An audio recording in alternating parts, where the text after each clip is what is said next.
नमस्कार दोस्तों, क्या हाल है आप लोगों के। और आज आपको बताने वाला हूँ पेटीएम पोस्टपेड के बारे में थोड़ा सा।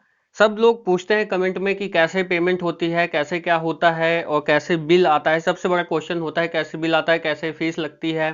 पेटीएम पोस्टपेड के बारे में जो बिल आता है उसके बारे में बात कर रहा हूँ। तो वो बिल पहले आप स्क्रीनशॉट देखिए, और स्क्रीनशॉट देखने से पहले वीडियो पहली बार देख रहे तो लाइक कर देना, चैनल को कर लेना सब्सक्राइब, क्योंकि मैंने आपसे वादा किया है कि इस चैनल पर भी वीडियोस आती रहेंगी सिर्फ आप लोगों के लिए।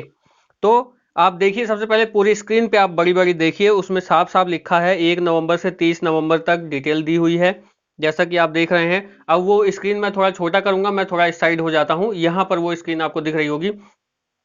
तो जैसा कि ये आप देख पा रहे हैं, तो ये स्क्रीन भी देखिए, और अभी वो वाली यहाँ पे आ रही होगी और इसके नीचे आ रही होगी अभी ईएमआई, और वो भी बताऊंगा आपको। तो जैसा कि आप देख रहे हैं, सबसे पहले जो इसमें आपको नजर आ रहा है स्क्रीन पे, आप देखना और मेरा भी वॉइस सुनते रहना। पिछले महीने का सबसे पहले तो आपको ड्यूज दिखा देता है। ये पीडीएफ फाइल आई है मेल पर, तो इसको आप देख सकते हैं। प्रीवियस जो मेरा ड्यू था 1 अक्टूबर से 31 अक्टूबर तक, वो दिखा दिया सबसे पहले 2450 रुपए। अब टोटल स्पेंड कब से, 1 नवंबर से 30 नवंबर 2020 तक दिखाया हुआ है, और उसमें आपको दिख रहा है 10,1071.58 रुपए जो मैंने स्पेंड किया है क्या कहते हैं, नवंबर के मंथ में। और अभी दिसंबर चल रहा है और बिल आता है 1 नवंबर को, जैसा कि थोड़ा ऊपर आप देखेंगे अकाउंट स्टेटमेंट फॉर ये, और ड्यू डेट उसके आगे लिखी है 7 दिसंबर। मैंने अपना नाम के नीचे मोबाइल नंबर और ईमेल आईडी जो रजिस्टर्ड है उसको ब्लर किया हुआ है, वो नहीं दिख रहा है आपको, लेकिन नाम आपको मेरा दिख रहा होगा।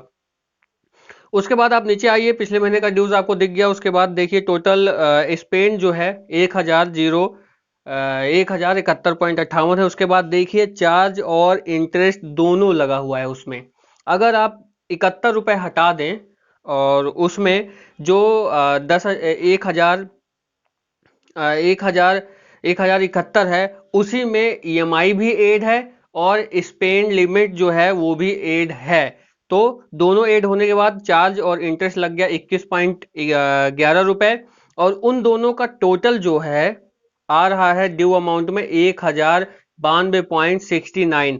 ये होगा टोटल स्पेंड नवंबर में। अब आप देख रहे होंगे टोटल रीपेमेंट 1 नवंबर से 30 नवंबर का 2450 रुपए जो आ रहा है, वो ये आ रहा है कि मैंने 1 दिसंबर को भी ट्रांजेक्शन की है लगभग 1400 रुपए की, तो वो भी, और जो 1,071 है वो भी दिख रहा है, लेकिन वो पे नहीं करना है आपको। ड्यू अमाउंट जो है वो 1 तारीख से लेकर के जो महीना होता है, चाहे 30 का हो चाहे 31 का हो, उसी के ड्यूरेशन में ही जो अमाउंट होता है उसी पे कन्वेंस चार्ज और इंटरेस्ट लगता है, और उसके हिसाब से आपको पेमेंट करनी होती है। और टोटल रीपेमेंट जो है वो ऐसे ही दिखा रहा है, टोटल कैलकुलेट कर, एक सेकंड। टोटल रीपेमेंट मेरे हिसाब से वो पिछला रीपेमेंट किया है मैंने, उसका आ रहा है वो, ग्रीन ग्रीन जो आ रहा है वो लास्ट मंथ का शायद है। तो वो उसका आ रहा है 1 नवंबर से 30 नवंबर तक 2450 जो आप देख रहे होंगे। प्रीवियस ड्यू अमाउंट जो आ रहा है 2450, वो लास्ट मंथ का मैंने पे कर दिया था, वो है। तो उससे आपको कुछ नहीं लेना देना है। टोटल ड्यू अमाउंट जो लास्ट में आ रहा है, ड्यू अमाउंट 1,092.69, ये आपको पे करना होगा, ये बिल होता है। अब आप एक और स्टेटमेंट देखिए, यहाँ पे नीचे आपको स्टेटमेंट दिखा रहा हूं कि जब आप ईएमआई में कन्वर्ट करते हैं, तो क्या ईएमआई पर भी कन्वेंस फीस और इंटरेस्ट फिर से लगता है। तो आपको बता दूं, नहीं, मैंने पूरा कैलकुलेट किया है, ऐसा नहीं होता है। 800 समथिंग मेरा स्पेंड लिमिट था, उस पर चार्ज और इंटरेस्ट लगा, उसके बाद प्लस ईएमआई का वो जो 3 मंथ का मैंने पिछले वीडियोज में आपको दिखाया था कि कैसे कन्वर्ट करना है, और आपका ईएमआई में जो बिल आता है पेटीएम पोस्टपेड का बिल, उसको ईएमआई में कैसे कन्वर्ट करना है वो मैंने बताया था। तो स्पेंड लिमिट आपको बता दूं, देखिए 30 नवंबर तक, ये जो नीचे वाला स्लॉट आपको दिख रहा है, नीचे वाला जो स्क्रीनशॉट दिख रहा है, उसमें मैंने पेट्रोल भरवाया 185.26 का 30 तारीख को।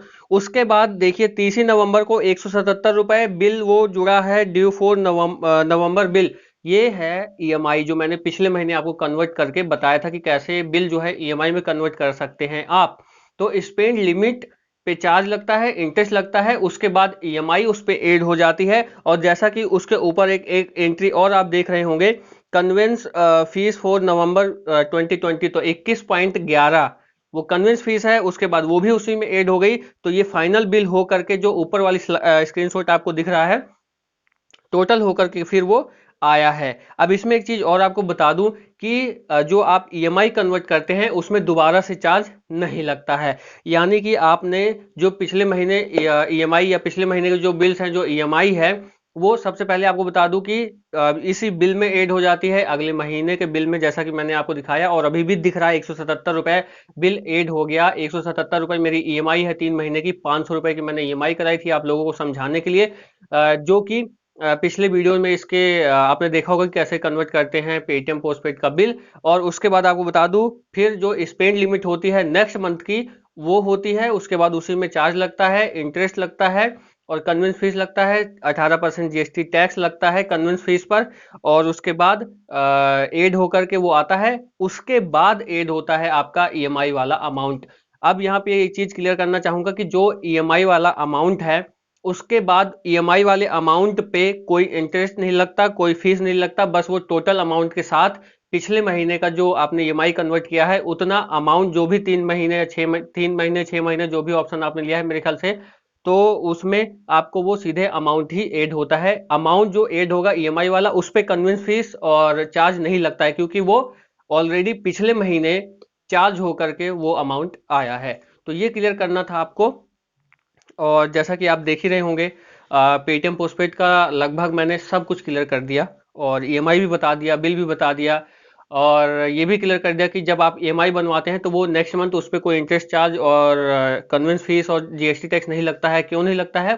क्योंकि वो पिछले पिछले महीने ऑलरेडी उतना अमाउंट लग चुका होता है। बस अगले महीने वो आपके स्पेंड जितना करते हैं, जितना आप खर्चा करते हैं, उस पर जो कन्वेंस फीस लगती है पूरा टोटल होता है। मान लीजिए 1,000 का टोटल हो गया, तो उस पे जो आपकी ईएमआई अमाउंट होगा 100 रुपए, 200 रुपए, 300 रुपए, 1000 रुपए, तो बस वो ऐड होकर के 1,000 पे 1,000 लास्ट मंथ का बिल हो जाएगा आपका। और अगले महीने जो पिछले महीने आपने ईएमआई कन्वर्ट की थी, वो ईएमआई का अमाउंट 1,000 और ऐड हो जाएगा। मान लीजिए एग्जाम्पल के तौर पे आपके 1,000 की ईएमआई बनी है 3 महीने की, तो वो ऐड होके 2,000 का बिल आएगा, उस पर चार्ज वगैरह नहीं लगेगा। जो मैं खुद सोच रहा था कि अगर ऐसा हुआ तो कैसे होगा, क्योंकि दो दो बार चार्ज ले लेंगे, लेकिन नहीं, मैंने खूब अच्छे से कैलकुलेशन किया है। आप जो देख रहे हैं, पूरा अच्छे तरीके से मैंने कैलकुलेशन किया है, चार्ज उन्होंने नहीं लगाया है ईएमआई पर। लेकिन मेरे माइंड में ये था, हो सकता है आपके भी माइंड में रहा हो, कि अगले महीने जो ईएमआई बनेगी क्या उस पर भी फिर से चार्ज लगेगा टैक्स का और कन्वेंस फीस का। तो नहीं,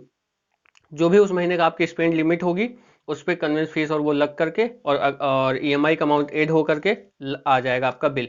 तो इस वीडियो में उम्मीद है दोस्तों आपको समझ आ गया होगा कि कैसे बिल आता है, क्या चार्जेस होते हैं, ईएमआई का बिल कहाँ आता है, और आपको बता दूं पेमेंट कैसे करना है आपको। जो पिछले वीडियो में मैंने बताया था, जो कन्वर्ट करते हैं हम ईएमआई, तो वो आपको अपने डेबिट कार्ड से, एटीएम से पेमेंट करनी होगी, चाहे आप किसी भी बैंक का यूज कर सकते हैं। इस वीडियो में इतना ही। नमस्कार। चैनल को लाइक शेयर सब्सक्राइब जरूर कर देना, और आप लोगों की वीडियो ये आती ही रहेंगी ऐसी, और आप लोगों को हर वीडियो में बोलता हूं कि छोड़ने वाला नहीं हूं। नमस्कार।